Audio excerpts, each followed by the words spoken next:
Друзья, наконец-то у меня появились силы, чтобы рассказать о том, что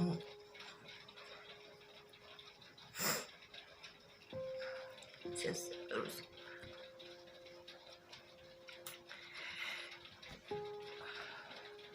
что было в Мариуполе. И еще там много людей осталось. Зато каждую минуту вот эти вот звуки непонятные, они такие громкие, как будто бы листы железа по 2 километра взять тонкие и бить друг об друга. Воздух, он как настолько железный становится, что эти звуки, они не переставали просто.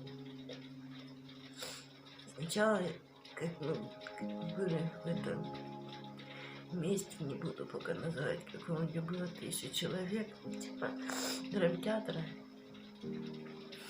тоже такой зал.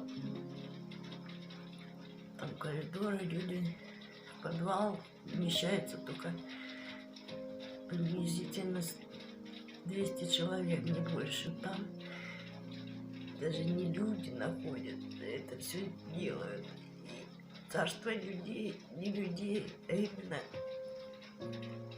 такие восставшие из ада, такие злые силы, которые ненавидят нас, не просто нас ненавидят.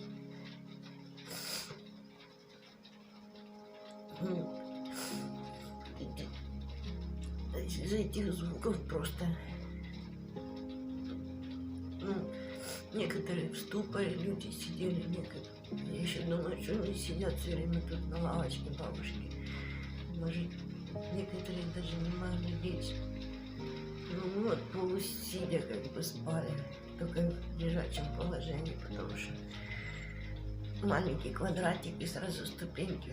Ну, у нас такая темнота была, там двери, там двери, там двери со всех сторон. Показал же в первый же день, как выводить людей из зала. Сначала первую ночь я еще выводила людей, а потом уже это, что каждые 5 минут бегать, не набегайся. Раз, второе, мы не хотели уже не. Главное, боялись, чтобы вот так вот живьем не прикопало. Поэтому я лично спала в обуви постоянно, на полу и на таких пледах, которые Оксана, наша бизнес-леди, организатор всей помощи, это ее личные были. Полностью все привезла и отдала людям. Все, что она находила где-то в городе, она привозила. И одна дежурная женщина, и ее вся семья там трудилась.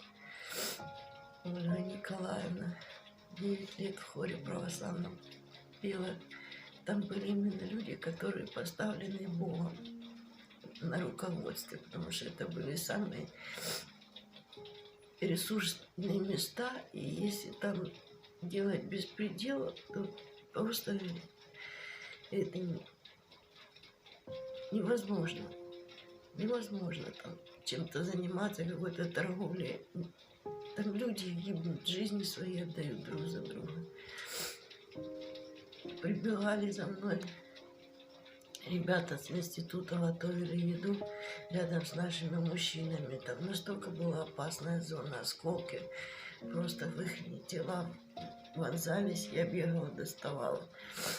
Вот. Рядом там с драмтеатром тоже с полевой кухни мужчину одного вообще ногу оторвало, я не знаю, забрали его куда-то или нет, в больницу. Ты знаешь, что тебя не отвезут. Мы не знали, вот сейчас только узнаем, что одна больница есть. Нам сказали, что из всех властей в городе остался начальник полиции, департамент культуры. Когда эти бомбежки были, мы сначала выходили, потом не выходили, потом было такое, что и стекла вылетали, и люди продолжали лежать. Думаешь, главное умереть, чтобы не так страдать еще в конце, вот когда умираешь, а быстро. Вот это желание было. Очень было много голодных людей.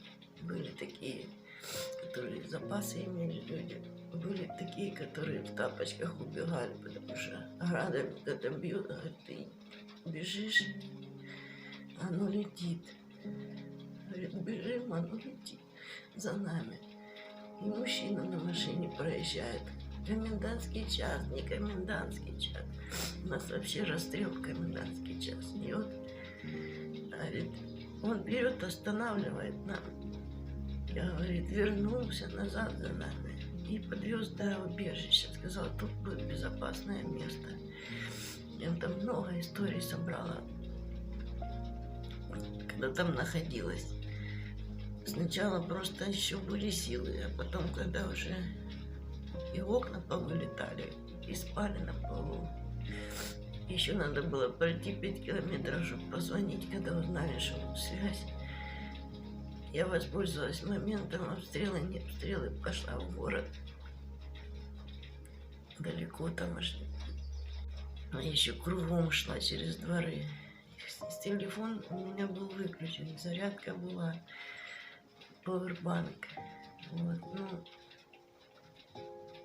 это я его берегла, выключала сразу же, как только проверяешь, сети нет, а тут сказали есть. И уже второй день я думаю, ну надо бежать, потому что все картинка быстро менялась. Стреляешь, еще до центра не дошли так сильно, только ночью там бомбили самолетами. Днем, ну, бомбили, ну, не так, это уже страшно было. Главное, это без связи сидим, никто ничего не знает, куда, что, где, ну, какая помощь есть.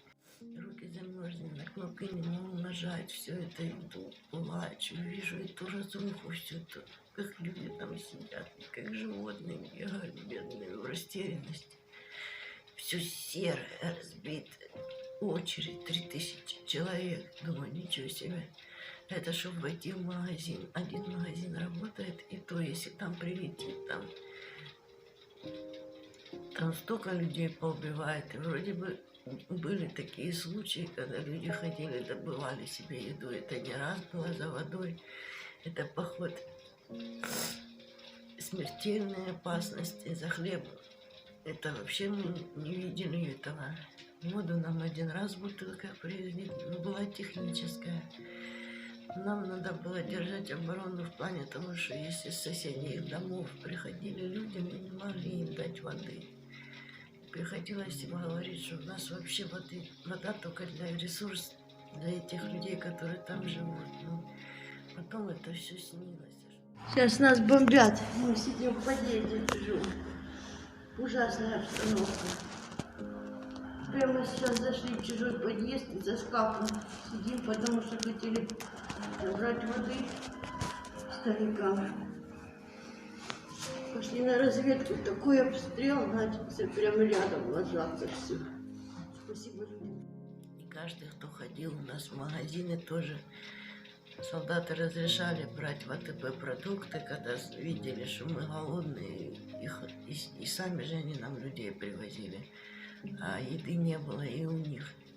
И у солдат даже не было нормальной еды. И вот они в АТБ нам разрешали брать продукты, кто брал, обязательно сдавал на общую. Что-то сдавали. Точно так удалось бегать нам в первый и во второй день за продуктами. Поэтому у нас продукты были с мужем нормально. Попить было. Кафе поприносили кастрюли, стаканы. Вроде бы как ополонники уже есть все. Куда людям налить. А то были одни кофейные стаканчики, и каждый там ходил со стаканчиком, потому что мы не знали, когда суп приготовят. Знали, что кипяток будет, суп будет, компот может быть еще. И сначала была 40-литровая кастрюля, хватало всем по аполлонику. А потом появились 2 40-литровые кастрюли. Плюс еще люди, которые газ в домах был, приносили еду и брали у нас продукты, варили. Но там каждый выживал как мог. Как мог. Такого не было. Ну, это все смертельная опасность, потому что надо было ходить, надо было бегать. выходить на улицу, ну хоть так, туалета у нас не было. Кульков тоже, чтобы ходить в туалет не было. Были только несколько горшков и 3 туалета, а смывать нечем. 8 марта это был пик, 9, 10 марта. Доброе утро. Сказать ей, это извиниться надо было. Вот такие вот, такая атмосфера. Вечером в 6 часов комендантский час выключается весь свет полностью. А у нас, где мы были с Костей, даже и малейшего света не было. Единственное, что он включал вот так вот еле-еле свой мобильник, он долго у него держал. И у нас еще фонарик был от этой зажигалки маленький. Вот его хватало так вот включить, чуть-чуть посмотреть, где вещи. Потом, когда спишь, тоже снится сон все время, мир. И тут вдруг один раз такой кошмар приснился, что я закричалась и от этого сна сама проснулась. Мы хранили воду, потому что техническая... Я вообще воду не очень пила, а так эта техническая, она не очень приятная, когда пьешь. Кипяченая появилась, у нас запасы кипятка появились чуть позже, потому что ночью надо было тоже как-то малых этих кормить, которым по 3 дня были.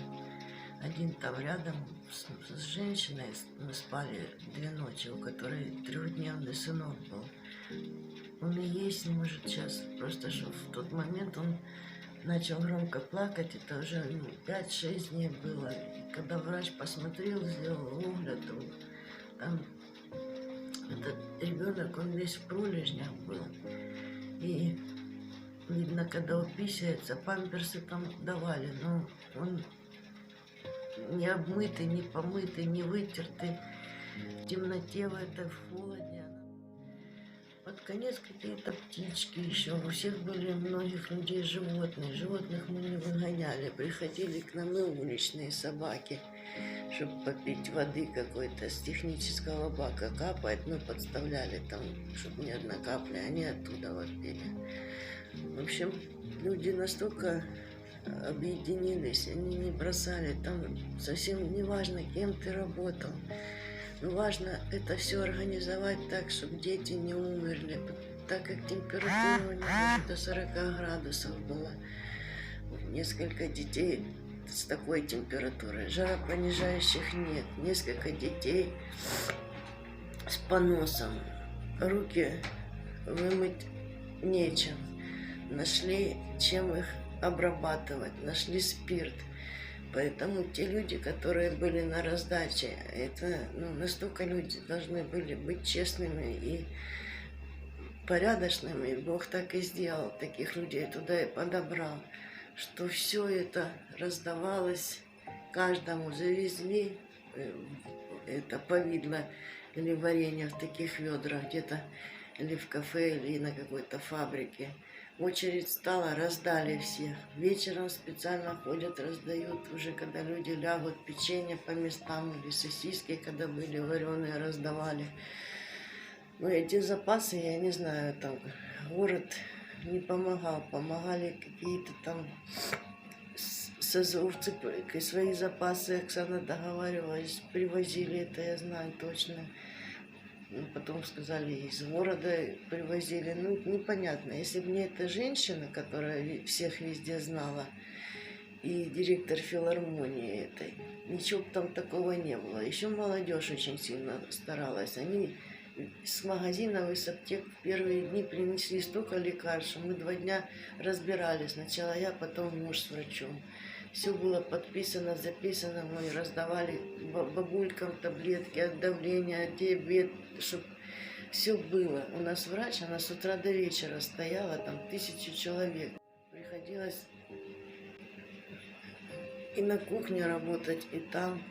А спали мы на 2-м этаже, где вообще ни укрытия, ничего. Все удивлялись потом, когда узнали, что я и моя напарница Света, как я узнала потом, она программистом работает, спали на 2-м этаже, где в самое опасное место.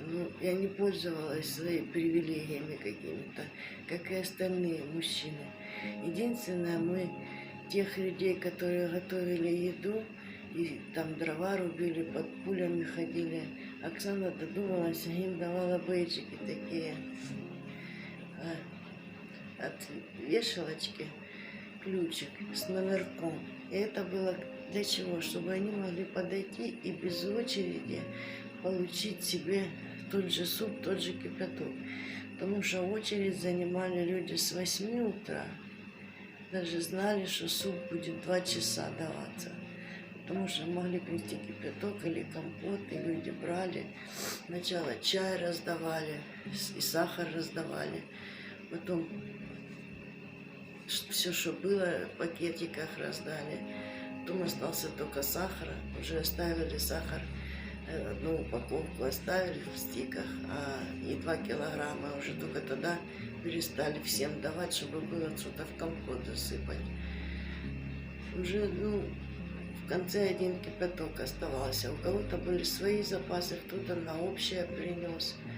В общем, по-разному люди поступали. Кто-то ходил по 2 раза суп набирал. Мы ж не смотрим, сколько детей. Говорят, настолько насыпать. Мы насыпаем.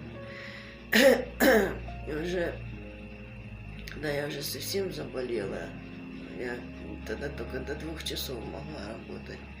Время очень медленно шло, очень медленно. Но хотела все время быть там, на 1-м этаже, чтобы узнать, когда какой-то коридор. Нас волновал только это коридор. Мало того, что дети погибают маленькие, старики лежат голодные, люди, которые покинутые, неходячие, закрытые там в домах. Есть уже и такие сообщения.